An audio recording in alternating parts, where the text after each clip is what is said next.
Okay, I said there was a couple of other edits that I personally would do to this image, and this is more my style than anything. I haven't done anything more than the initial edit that I have already sent back to you. I do want to fix some more hot spots in here. I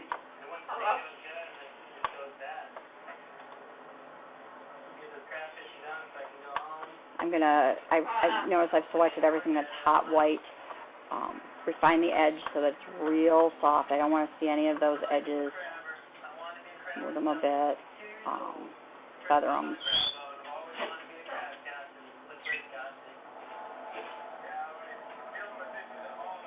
And increase the size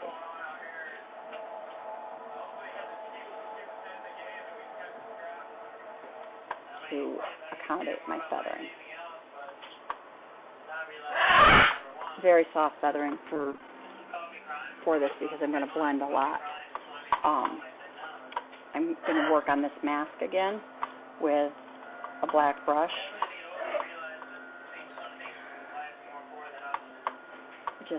Just on these hot spots. Black is too heavy.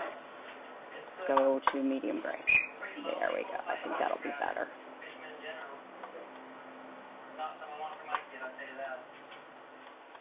Medium gray down here is probably not quite enough.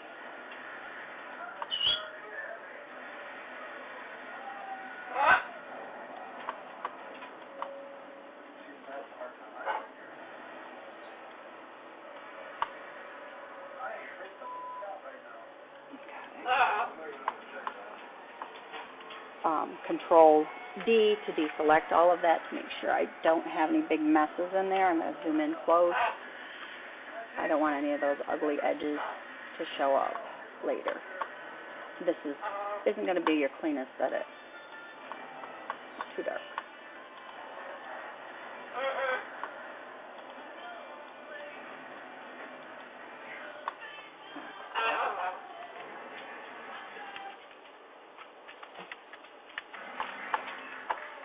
Select.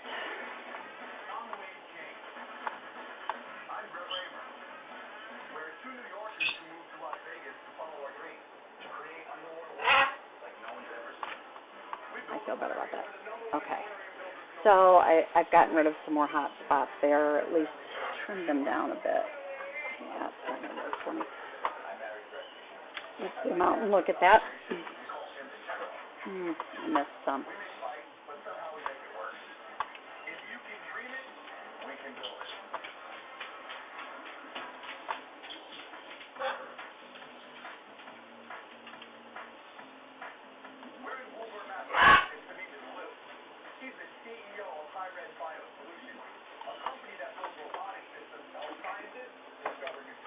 Deselect, and I'm happy enough with that.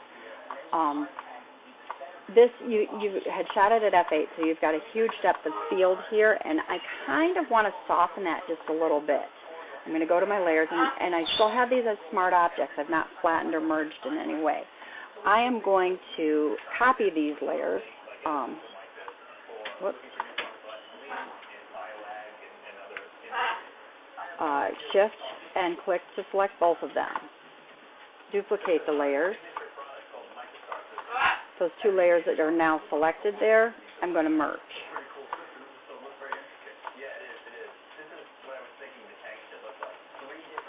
And I'm going to actually kind of set that aside. I'm going to go back to the layers that I had originally worked on, and I'm going to duplicate just this one. And this one I'm going to name Baby. If I can learn to type. And this one I'm going to name Background. So I know what I'm going to be working on. And this was our edit to fix those hot spots. So my background is what I want to alter here. And I'm going to go back by double-clicking to go back to Adobe Camera Raw. And I've warmed it up a little bit. I'm 50-50 on the exposure. I might darken it and play with it if it were me. However, I like it, and this seems to be your image. I'm going to try to keep along with that and my own style. This lends itself really well to a natural vignette, and I'm going to use a paint overlay and see what that does. I'm just playing with it now, and I want it to feather completely because I want it to be real natural. So I'm leaving that real hot area in the middle and just giving the rest of it a little bit darker.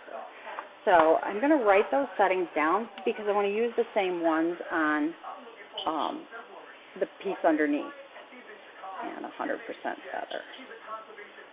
So I've got a negative 23 and 100% on paint overlay. I also want to soften this background, and I'm going to do it by using a negative clarity. And I know Damien doesn't like messing with the clarity. That's not his thing. I'm also going to remove any sharpening in this. And sometimes using some noise removal will give you a better softening, but retain detail too. Let's take out the clarity, see what we got there. I might like that. Let's remove it and see.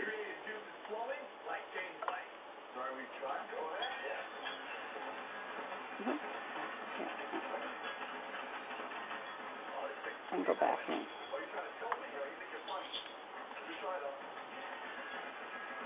I still want a little bit of negative clarity for my own personal taste.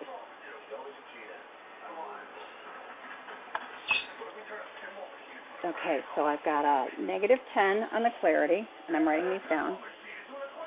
You could actually save these as a preset. I don't, because I end up with tons of presets, and I did 100% noise removal on both. Okay.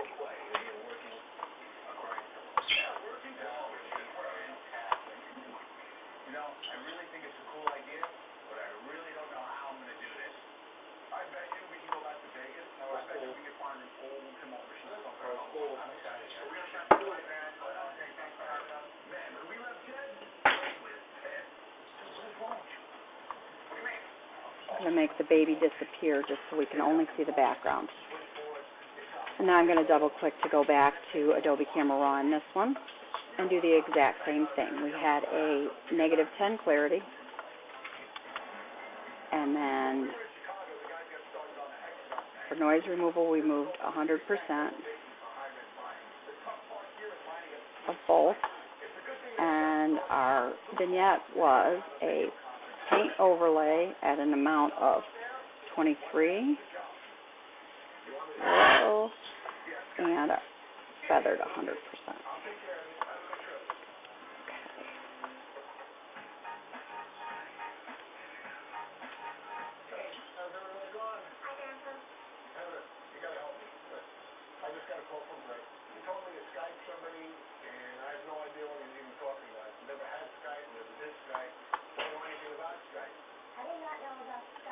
Okay, so this is our, before I change those things.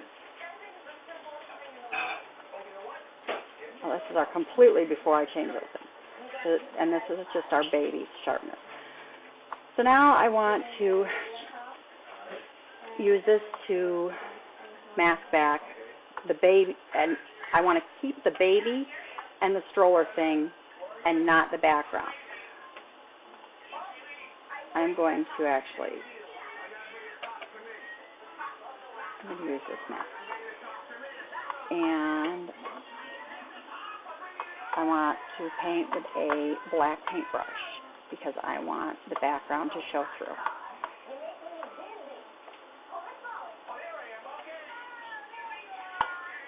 Get bigger. I'm going to do this real dirty to begin with.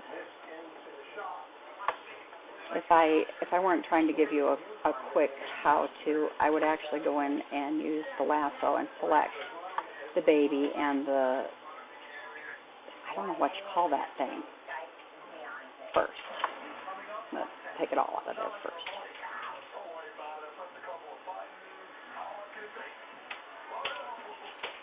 With root-type and technology, and exert a self-adjusting clean ahead.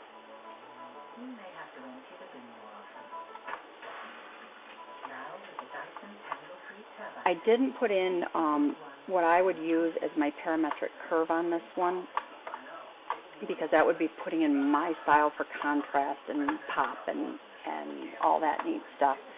And that's something that's so very, very individual, that you're going to want to do what you want to do.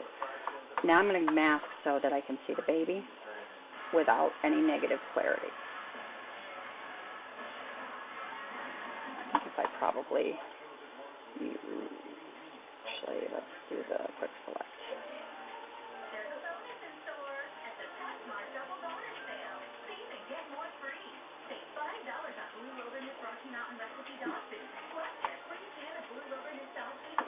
And I'm adding to my selection.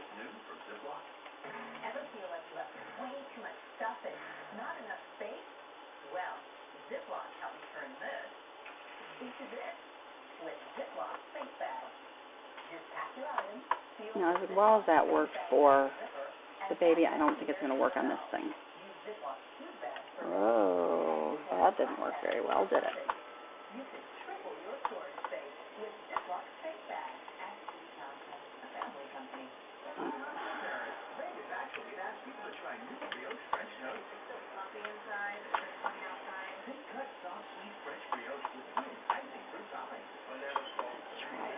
I might have to change some sensitivity on this.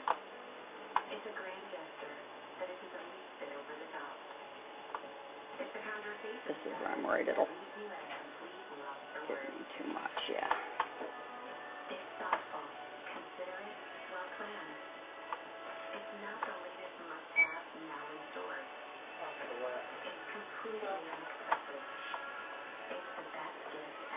So basically what I want to do is the same thing I've done before, is mask so that I'm only getting the carriage wheels and the baby here. Let me take out that little bit of green there. I haven't gone through and selected everything. Obviously, it's going to take you a few minutes to do that, and it's not something I want to sit and go through here. So I'm going to be quick and mask back all this where the baby's clear.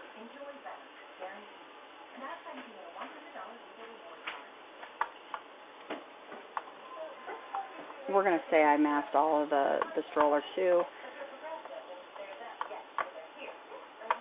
Deselect. We can see,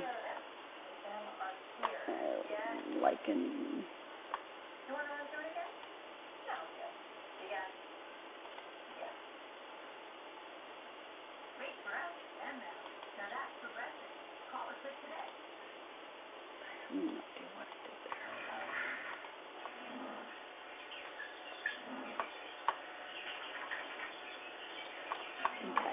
I would probably now run a quick action that would pop this out a little bit, that would give it more my preference.